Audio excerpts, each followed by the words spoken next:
Haribo, Nitai Gaur Haribo. Jaya Jaya Prabhupada, Prabhupada, Prabhupada, Jaya Jaya Prabhupada. Jai Jai Prabhupada, Prabhupada, Prabhupada. Jai Jai Prabhupada. Shri Granam Sankirtan ki jai, Jai. Shri Granth Raj Srimad Bhagavatam ki jai, Jai. Shri Prabhupada ki jai. Jai. Om Namo Bhagavate Vasudevaya. Om Namo Bhagavate Vasudevaya. Om Namo Bhagavate Vasudevaya. Om Namo Bhagavate Vasudevaya. Om Namo Bhagavate Vasudevaya. Om Namo Bhagavate Vasudevaya. Narayana Namaskrityam Naram Chaiva Narottamam Devim Saraswati Vyasam Tato Jayam. Nashtaprayeshu Bhadreshu Nityam Bhagavata Sevaya Bhagavate Uttama Shloke Bhaktir Bhavati Naishtaki Krishnaya Vasudevaya Devaki Nandanaya Cha Nandagopakumaraya Govindaya Namo Namaha.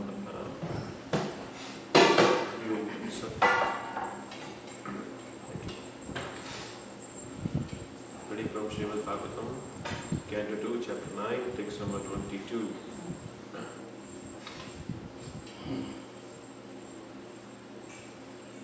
Manishita Anubhavo Ayam Manishtanubhavo ayam.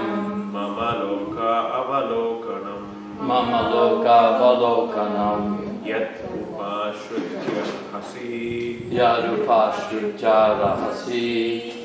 Chakarta Paramam Tapaha Chakata Paramam Tapa.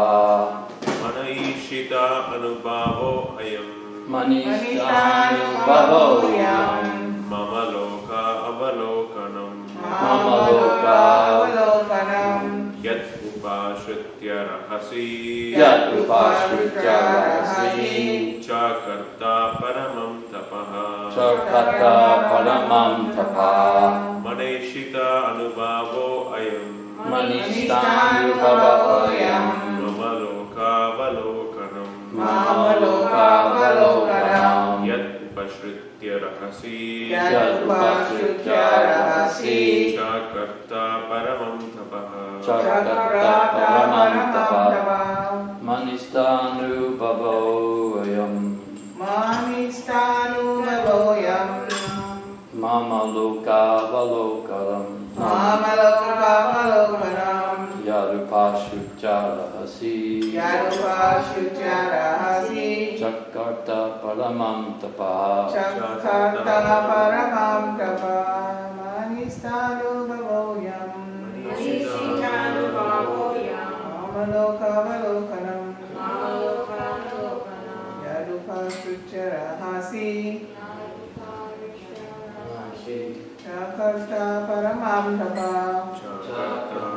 Paramam Tapa. Manishtanubhavoyam. Manishtanubhavoyam. Mamalokavalokanam. Mamalokavalokanam. Yadupashrutya Rahasi. Yadupashrutya Rahasi. Chakarta Paramam Tapa. Manishtanubhavoyam. Mamalokavalokanam. Yadupashrutya Rahasi. Chakarta Paramam Tapa. Translation best evaluation of Prabhupada. The highest perfectional ingenuity is the personal perception of my abode. And this has been possible because of your submissive attitude in the performance of severe penance according to my order. Please repeat. The highest perfectional ingenuity is the personal perception of my abodes. Personal perception of my abodes. This has been possible because This This has has become become possible because of your submissive attitude of your of your submissive submissive attitude attitude in the performance of severe penance and your performance of severe penance according to my order. according to my order. Purport by Prabhupada. Srimad ki jai. The highest perfectional stage of life is to know the Lord by actual perception, by the grace of the Lord.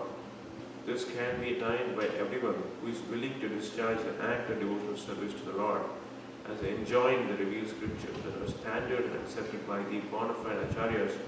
Spiritual masters, for example, the Bhagavad Gita is approved Vedic literature, accepted by all the great acharyas such as Shankara, Ramanuja, Madhva, Chaitanya, Vishwanatha, Baladeva, Siddhanta, Saraswati, and many others.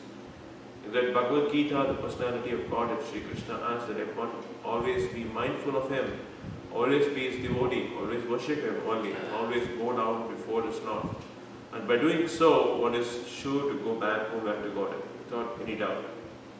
In other place also, the same order is there, that one give up all engagement and fully surrender unto the Lord without hesitation. The Lord will give such a devotee all protection. These are the secrets of attaining highest professional change. Lord Brahma exactly followed these principles without any superiority complex. Thus he attained highest perfectional stage of experiencing the abode of the Lord. The Lord Himself, with all His paraphernalia, impersonal realization of the effulgence of the Lord's body, is not the highest perfectional stage, nor is the stage of Paramatma realization. The word Manishita is significant. Everyone is falsely or factually proud of his so-called learning. The Lord says the highest perfectional stage of learning is to know Him and His abode, devoid of all illusion.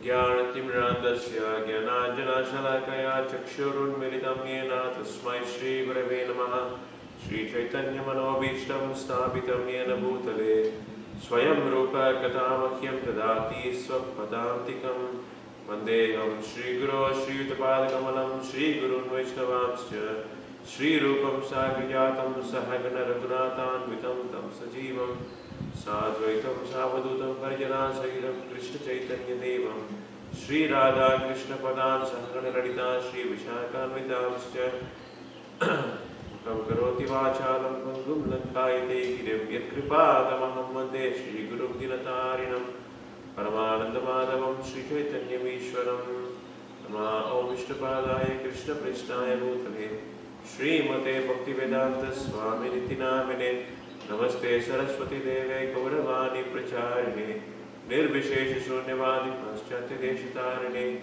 Jaya Shri Krishna Chaitanya Prabhu Nityananda Shri Advaita Gadadhara Srivasadi Gaura Bhakta Vrinda Hare Krishna Krishna Krishna Hare Hare Hare Rama Rama Rama Hare Hare Hari Om Tat Sat. Hare Krishna. So in this verse, Lord, Supreme Lord appears in front of Lord Brahma, and he has given him congratulations. The last two verses back, so how he shook his hands with him. And the previous verse he also mentioned, "O Lord Brahma, please ask for some benediction." But he also mentioned to him, the best benediction is to be able to see him. That's the highest benediction. To seeing the Lord is an art. It's a very wonderful art every devotee should learn. How to take darshan of the deity. So, deity is not different from the Lord. So when you see the Lord, there is a specific sequence you see from the lotus feet, then you go all the way up. And then with the full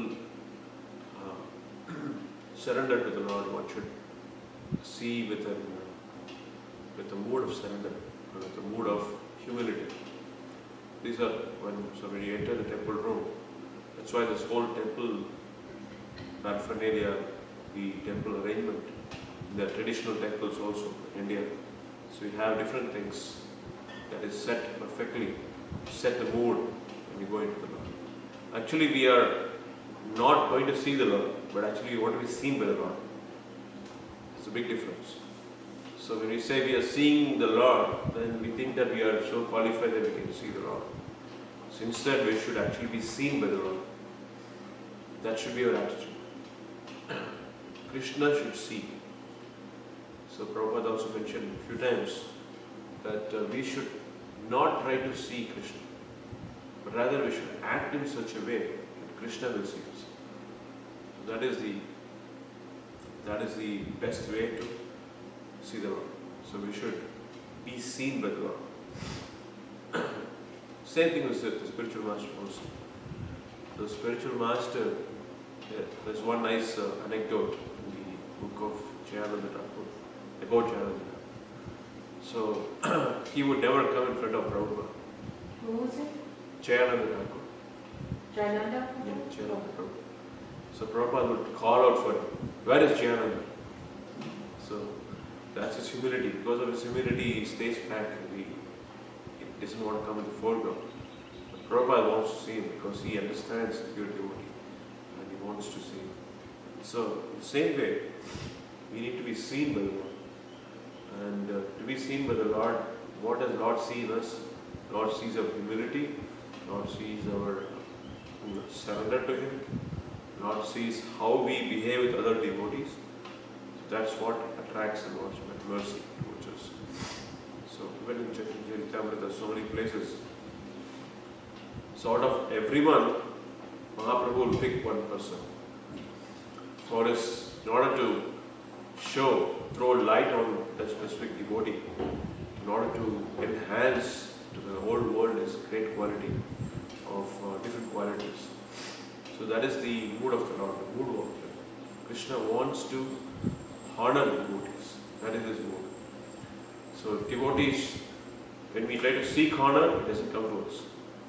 But the honor comes to the devotee when we don't really seek for it. So when we surrender to Krishna, when we are in that mood, Krishna wants to honor such a devotee. So that is a similar situation here. How Lord Brahma here, he did not have any desire to start with. He wanted to please the Lord. When he heard the two words, he did not understand what was his purpose. So he was trying to discover his purpose. So he was going up and down in the lotus flower. And then when he heard this word, tapaha, he did not further deliberate. He immediately sat towards penance. And he chanted the Om Namo Bhagavate Vasudevaya, and he was also meditating upon the Lord in his heart. So Krishna was very pleased with him. He was so pleased with him that he first, even before he spoke with him, he revealed his spiritual world. That's very rare. It's very rare you see that from Krishna. So in many Bhagavatam, also in many places, you see many devotees that pray to Krishna. Some with desire, some without desire. Like Dhruva Maharaj, he was meditating upon the Supreme Lord, but he wanted to get the attention of his father. That was his to start with. But he was a small child, so Krishna knew his innocence. And he was, so he himself presented before him. And actually in due course of meditation, Dhruva Maharaj forgot what was his real desire. He forgot that his real desire was to get the benediction of the Lord to be rule over the entire world. But he forgot that. And he was completely meditating upon Krishna in his heart. Even when Krishna came in front of him, he did not even see it. He did not even see Krishna. Only when Krishna took away that vision from his heart, then he opened his eyes. What happened? Krishna, I was able to see him in my heart. Now I cannot see him. So he opened his eyes and Krishna was Pratyaksha, he was standing there in front of him. He was giving his and then without he asking anything for it, he not just gave, he assured him of his father's love, but he gave him the supreme goal also. He said that after you live in this world, you rule this world, you finally come to me and you see me always in my spiritual role. So he created entire Dhruva Loka just for him. So like that here also in Lord Brahma's case, since Lord Brahma had not have any specific desire in his heart, so he asked in the previous verse, do you have any desires? Do you want any kind of thing that you want to get from me? So Brahma did not ask for anything. So that is why Krishna gave him the spiritual vision of the spiritual world in order to enhance his attachment towards him. He does not reveal the spiritual world to everybody. He reveals his spiritual world, which is very, very highest of highest secrets, only to purest of purest devotees. But sometimes he reveals to even the Prakrita devotees, even not fully formed devotees, not enhance their desire for him. Just like in the case of Narada Muni also, when Sage Narada was a small boy, so he served the Bhakti Vedantas, the sages who were traveling, who had come to his house, whom he served very nicely, and he took prasadam, their permission, their Mahaprasadam. So that way he served very sincerely. And by their blessings and by their instructions, so he decided to give up everything and then going for meditating on the Lord. When he started for meditation, so immediately he had a vision, not vision, and a sound vibration directly from Krishna's mouth. He heard him that Krishna said to him that he is giving his vision and is giving his auditory vision so that he can enhance desire for him. The same way here, he is giving the vision of his entire spiritual world. He doesn't do that every day with Lord Brahma. Every day this happens with Lord Brahma. He wakes up and then he tries to find what is he supposed to do. But Lord does not show his spiritual world every day. But in this specific day, Lord showed the spiritual world because Lord Brahma had been immaculate in his behavior. He was always completely absorbed in him and completely behaving as a pure devotee. So Krishna wanted to give a spiritual vision to him, to reward him and further enhance his desire for him. So that's a very important thing. We shouldn't really ask anything to Supreme Lord.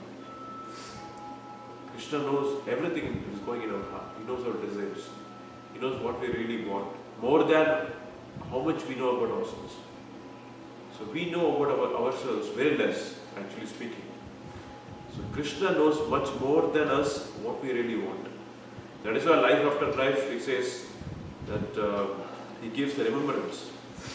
Sarvasya chaham hrisannivishtaha matasmritirganam apohanamcha. He gives the smriti. He gives the remembrance to us, so that whatever we even forgot about, he reminds us. So that is what Krishna is. Krishna remembers much more than what we remember about our own self. So Lord Brahma did desire at some point of time to be a spiritual world. But when he got up, so he forgot about it. So Krishna is actually showing the spiritual world how to fulfill his desire. So every Krishna fulfills desire according to one's desire. But when Arjuna wanted to see the entire material creation, the past, present and future, all at one time, everything put together in one time. How creation, maintenance and destruction happens, and how the past, present and future is going to be, and what are the demigods. He wanted to see everybody in one vision. That was the universal form of the Lord Krishna shown. So that was Arjuna's desire. But then he immediately felt, why did I ask this? I am more happy seeing this beautiful two-handed form of Krishna. So that was the final realization of Arjuna. So Arjuna did have some material desire.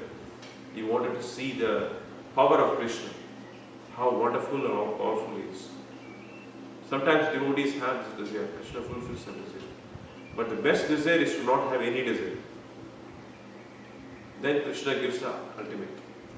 If you serve Krishna without any desire, Anya Abhilashina Shunyam, Jnana Karmadi Anavatam. When we worship Krishna without any desire, then he fulfills and gives the highest benediction. So that should be the proper way to approach Krishna. So we should come with a completely Zero desire.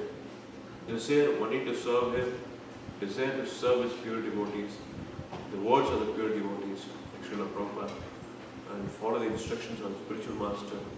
That is our genuine desire. Come with that, and Krishna really fulfills our desires, even without we asking for it. That's a proper way to worship Krishna. So, Lord Brahma also, he had a desire for spiritual world. We see from Brahma Samhita. This whole chapter is actually reflected in Brahma Samhita. I talked about it in the last class as well. So how Brahma Samhita, it starts with a description of the spiritual world. How the wall of lotus is there, the walls of the central wall is there, petals are there, and the different planetary systems of the Vaikuntha planets are there. The whole description is there, up to 29 verses, is all describing about the spiritual world.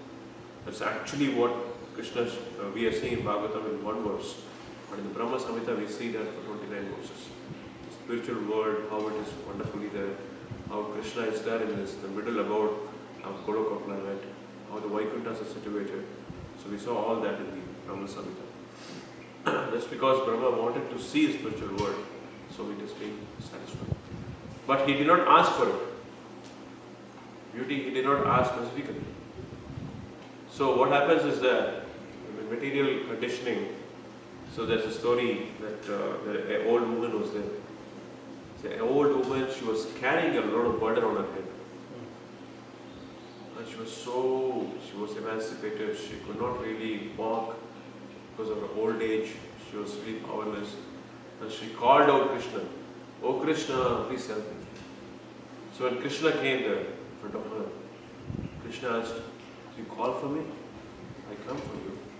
What do you want me to do?" Old woman, she did not have the full understanding. So she said, "Please take my burden." She gave it to Krishna. So like that, one should not be a fool like that, not knowing what to ask Krishna. Duryodhana also, he knew Krishna was powerful. He could not fully accept his Supreme Lord, otherwise he would have surrendered to him. But he knew he had some power.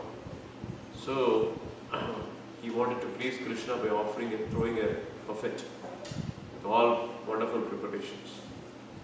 But Krishna cannot take it, because he cannot take anything from a non-devotee. So he just ignored it. But he wanted to fulfill what was his desire. So his desire was to have his army. And so he gave that. So Krishna fulfills, he knows what is one's mentality and accordingly he deals with it. So for a pure devotee, he is so much wanting to fulfill the desire of a pure devotee. So I think a few classes back also mentioned this point, that he can even not fulfill his own words, but he will always fulfill a devotee's words. So we saw the appearance of Lord Nrishimhadeva's day, that Satyam Vidatum Nijavritya Bhashita, how he comes in order to fulfill the words of his devotee. And he tells the Bhagavad Gita also to Arjuna, "Arjuna, go and tell everybody, go and tell the whole world that my devotee never perishes." So that is, he's saying that through Arjuna. So like that, Krishna is Bhakta Vatsala. It's always, his heart melts for his devotee, especially a devotee who doesn't ask for anything. So that should be an attitude that we should cultivate day after day in the morning when we wake up. So we should pray to Krishna and pray to him that we should not have any desire.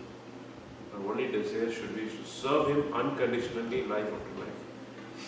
That is what Chaitanya Mahaprabhu prayed as well. 8th verse of the Shikshashtakam. He says that Aslisya vapadaratam kinastama adarshana marmahada karotama. So even if you do not fulfill my desires, even if you do not come in front of me and give you a beautiful darshan, I would still I will do whatever is required to in order to please you. So that should be one's move. So that is Radharani's move. So even if Krishna does not come in front of her, even if he does not fulfill her desire, still she always thinks about him. She does not give him up and go for some other god. She always thinks about Krishna. So that is a pure devotion. Pure devotion is unconditional. When unconditional devotee comes to Krishna, Krishna becomes duty bound to fulfill the desires of the devotee. He will do anything to fulfill the desire of the devotee. So, similarly, we see many in the Bhagavatam, many devotees have many desires. We saw about Dhruva Maharaj, how he had a desire. Even Markandeya Rishi, 4th canto of Srimad Bhagavatam, 9th chapter, it's a whole chapter on Markandeya Rishi. So Markandeya Rishi, he did a lot of penances meditating upon Krishna. So when Krishna came in front of him, so he was not that intelligent enough to ask pure devotion. But instead, Markandeya Rishi also, like Arjuna, he wanted to see, my dear Lord, I want to see your illusory potency. Please show me your illusory potency. So that was his desire. So Krishna said, Krishna was there, not Krishna, it was Naranarayana Rishi. So he said, Tathastu. So your desire will be fulfilled. So then they went away. Then what happened? Markandeya Rishi, that evening, he was doing his Sandhya Vandanam, he was doing his meditation on the Supreme Lord. So that time, there was a huge dark clouds. Then suddenly it was pouring rains heavily. And then it was everything was getting inundated. Flood was there everywhere. Water was rising. And he immediately, no time, he was tossed in the whirling ocean currents. And he was tossed here and there, he was going here and there, he was completely, he was not even drowning. You can imagine, he was just being pushed in one wave will push him in this direction, other wave will push him in that direction, he was tossed like this. So finally, after so much of it being tossed, he fell into an island. And in the island, he crawled up somehow, and then he finally came up to a tree. That island had only one tree. And in the tree, he was not wondering what is happening. I just asked to see illusory potency, but where am I? I'm being tossed like this. And I came to this island, and then he thought there must be some purpose.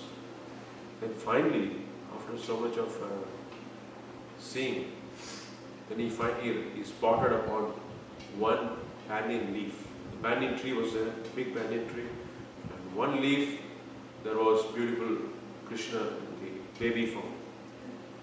So, and that Krishna he saw so beautiful, and he wanted to somehow catch hold of his lotus feet. So then, what happened was suddenly he was inhaled into the breath of Krishna, and inside the breath of Krishna, he saw the whole creation. He saw just like how Mother Yashoda saw the whole creation, the mouth of Krishna. Markandeya Rishi also saw the whole creation, whole planetary system, the sun, moon, all the planets, all the higher planets, all the lower planets. So all of them in one shot. But then suddenly he was exhaled out from the body of Krishna, and he found himself in his own ashram. Everything vanished. Then he understood, what did I ask for? Why did I ask for this illusory potency? I could see beautiful Krishna, but I did not go and serve him. So like that, one should have a proper desire to cultivate. So Markandeya Rishi was not having that particular desire. And we also see in the 10th canto of Srimad Bhagavatam how the Brahmanas, they repented so much. So when Lord Krishna themselves sent an emissary to the Brahmanas saying that we are very hungry, they rejected him. They said, "Oh Krishna, oh Balaram, we don't care. We are doing yajna and we want to complete yajna." And the Krishna then went to the wives of the Brahmanas.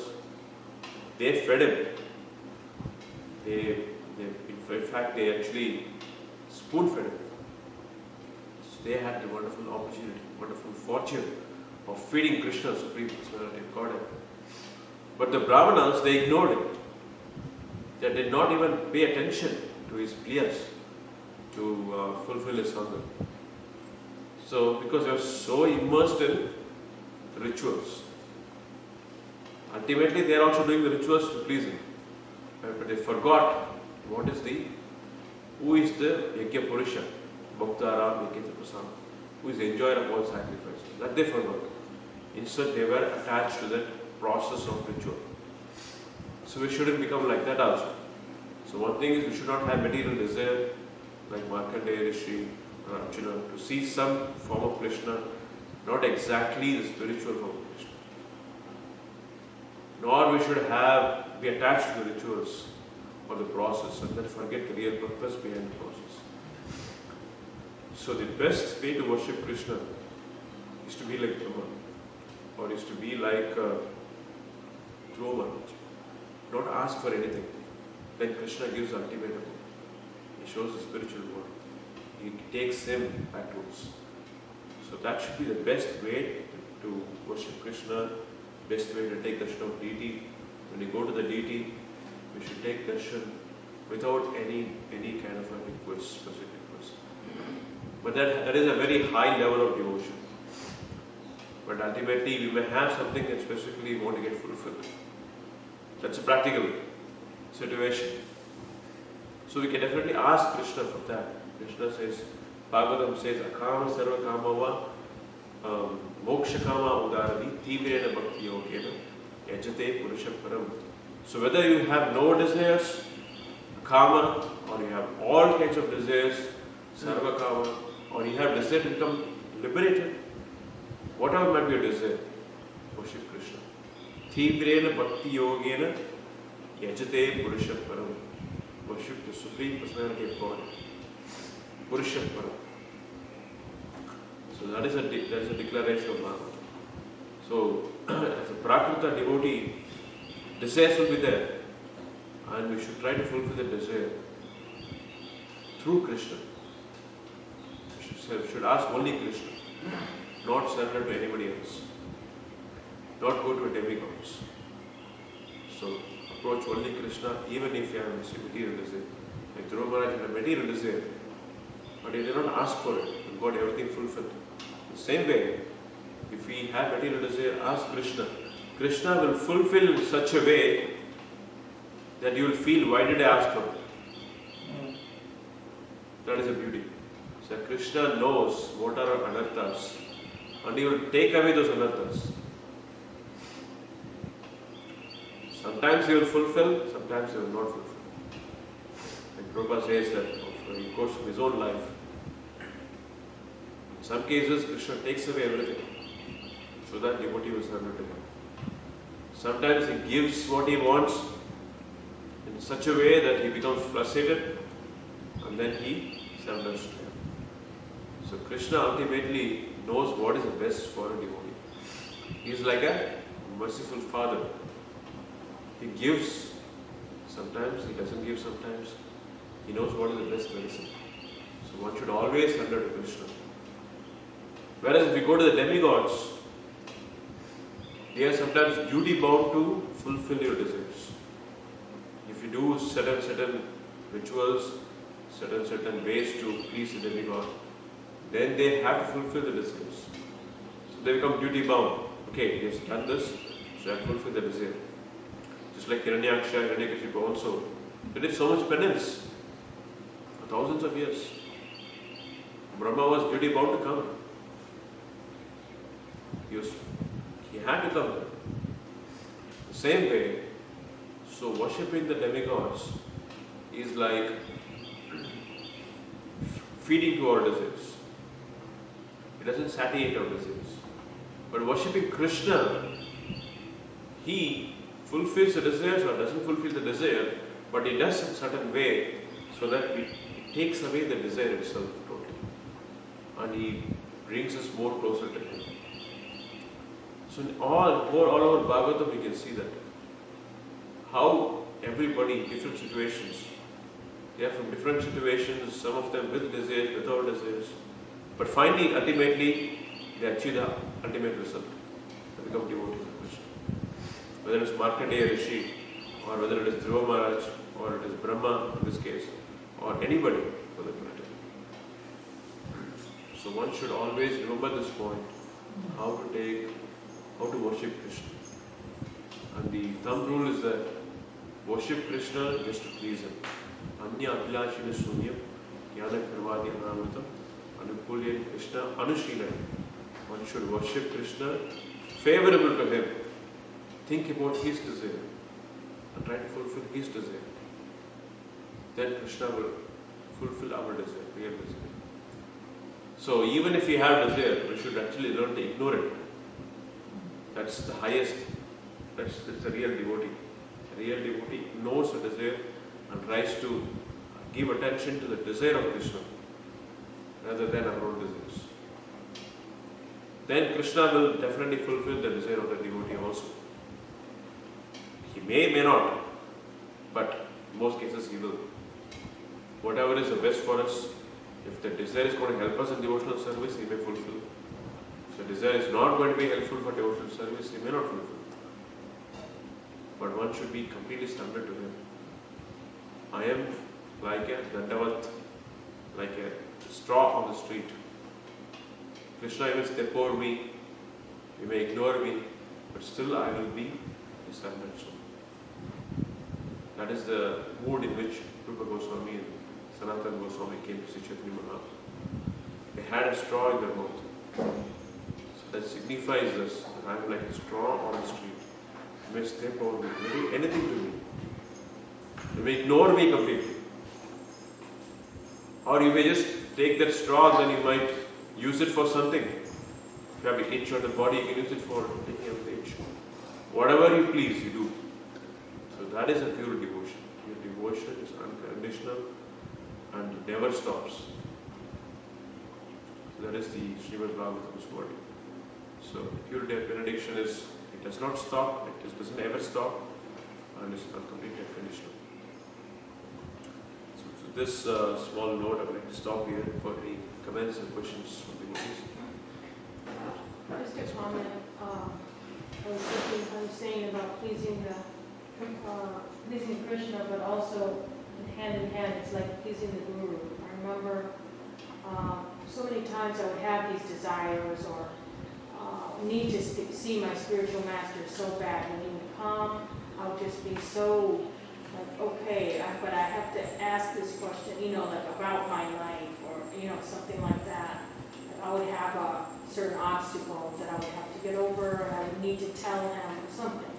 But as soon as I would finally get in there, give obeisances, I would feel so satisfied that I would know that the highest goal, I would just remind myself, he's always reminding us, the highest goal is to serve Krishna and, be a good devotee, all these different things. So when you're in the presence of someone like that, you just feel like, why would I ask this petty question or this, why do I need to satisfy this desire? I do know the goal, and I do know what pleases him. So, okay, I feel satisfied now. So it's kind of like, I feel that Krishna helps you, and the spiritual master can help you greatly to just this vibration can just make you feel like, oh, right, okay, I get it, and just put you in line again. So what you were saying, it sort of goes with that. Very nice one. Thank you. Yeah, Krishna also says in the previous verse also that the highest ultimate benediction is to be able to see him. To seeing him is the ultimate way, means that you get realization. When you see Krishna face to face, all our ignorance and all our knots in our heart is all blown out. The rays emanating from Krishna's body. And the spiritual master is representing Krishna. Spiritual master is also no different. I heard this from many devotees in the Srila Prabhupada also. The question they are so much bothered with that question, they come to ask him the question, when is there, they see him. The question is already answered. Either it's already answered or it feels very insignificant question. Why would I even ask this question? So like that, the benevolence from there, just by seeing them is so wonderful. Another devotee in the line of Dhruva Maharaj who went to ask Krishna something but did not ask for Sudama. So Krishna did, of course he did not ask what he wanted from Krishna, but Krishna gave him more than what he deserved. So when we don't ask something from Krishna, Krishna gives us more than what we deserve. Exactly. So that goes with this point that I'm trying to make, that one should approach Krishna without any desire, or at least even don't ask him specifically. Yes, ma'am. You said both things, so it's really difficult. You said go to Krishna without desire, and you also said Krishna fulfill all desires. So that's hard, because you cannot go and say, no, I don't have any desire. Always there's something, But at the same time you said that he fulfills all desires. Correct. So that, to summarize that, what I'm trying to make is, desires do come in our heart. Sometimes material desires also. And it is so much pushing us to fulfill it. So what I was trying to say, we should suppress those desires and cultivate the desires to serve Krishna. Then Krishna does something, he fulfills the desire also, provided it is good for our devotional service. I get the point here that you can have this desire, but don't go to him. Have it with you. Because, if you have it, just keep it. Because you actually will have these things. But don't bring it to him. That is the highest stage. The highest stage is not to bring it to him. Yeah, I But get the it. lowest stage is bring everything to him. Just do serve him and then keep your things. And he knows what He knows. your heart and what you need and whatever, all that stuff. Correct. Generally, we just go to him and say, oh, Krishna, help me, do this, give me that, Yes. like that. That's a Prakrita stage in which we approach Krishna and ask him for desires. And he fulfills the desire sometimes, he doesn't fulfill. But we surrender to him. But as we progress in devotional service, we learn to not ask anything. So that is the highest stage of devotional service. Then we leave it up to him.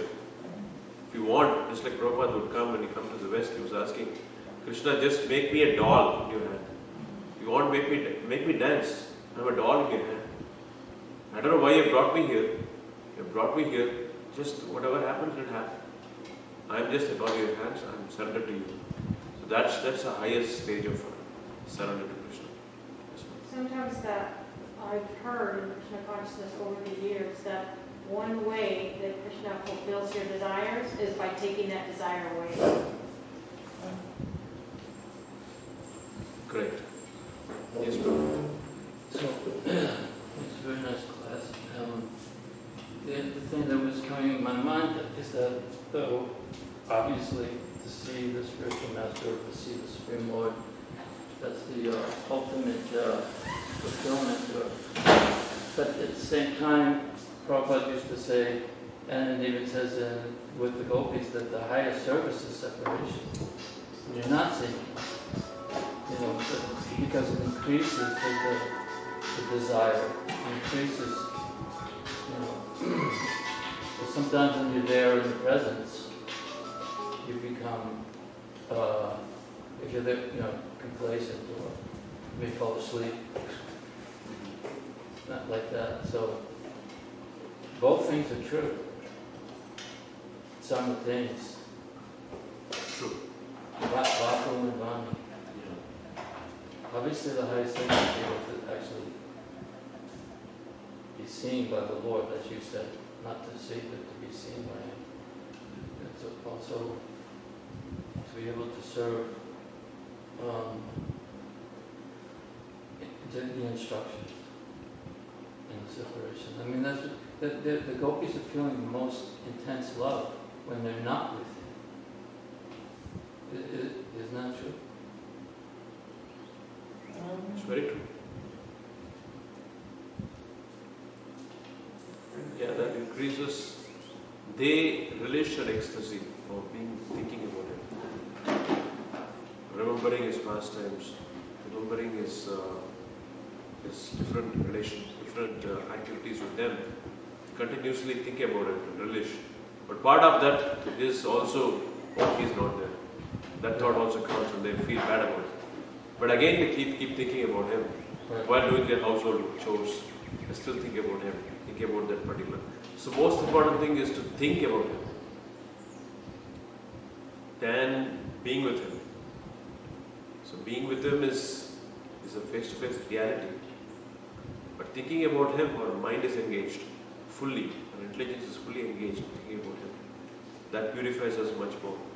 And then they see him in, they see him in the flower, they see him in this, they see him in so many other aspects. They see him, like Radharani was talking to a bumblebee, thinking that he had just been with Krishna, and like that. That kind of, because like Prabhupada would say,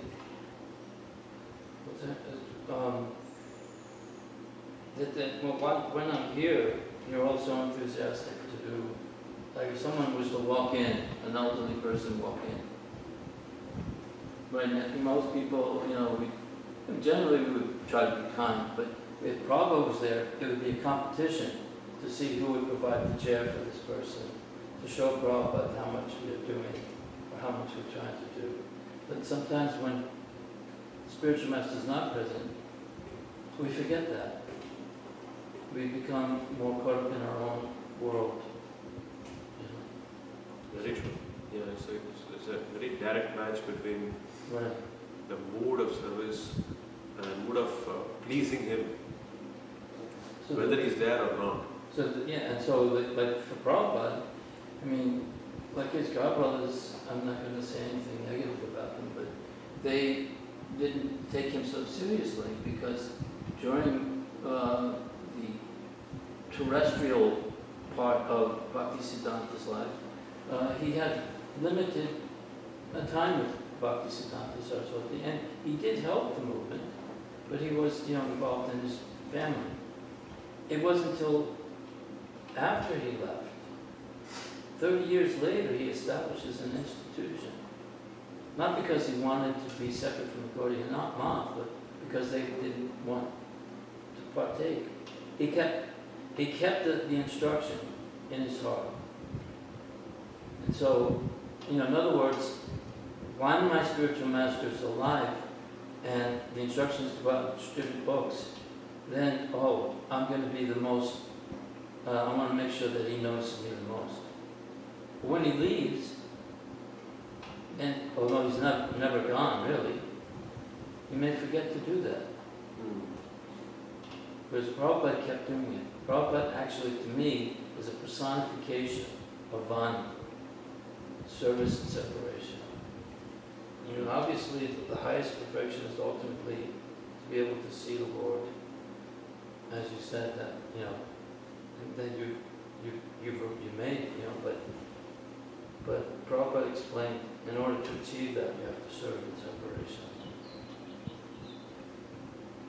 That's the hard part. To keep the enthusiasm. It's a very interesting discussion. Thank you for adding to the discussion, bro. Well, I was inspired by what you said. Hare Krishna. Hare Krishna. Granthara Srimad Bhagavatam ki jai. Srila Prabhupada ki jai.